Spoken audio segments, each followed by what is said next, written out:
Road safety foundation RSF এর একটি প্রতিবেদনে বলা হয়েছে 2022 সালে ঘটে যাওয়া ৬,৮২৯টি সড়ক দুর্ঘটনায় প্রাণ হারিয়েছেন ৭,৭১৩ জন এবং আহত হয়েছেন ১২,৬১৫ জন।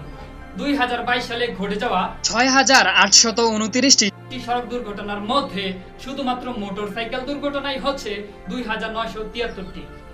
২,৯৭৩টি মোটরসাইকেল দুর্ঘটনায় প্রাণ হারিয়েছেন ৩,০৯১ জন, যা 2022 সালে ঘটে যাওয়া মোট সড়ক দুর্ঘটনার 40.07%।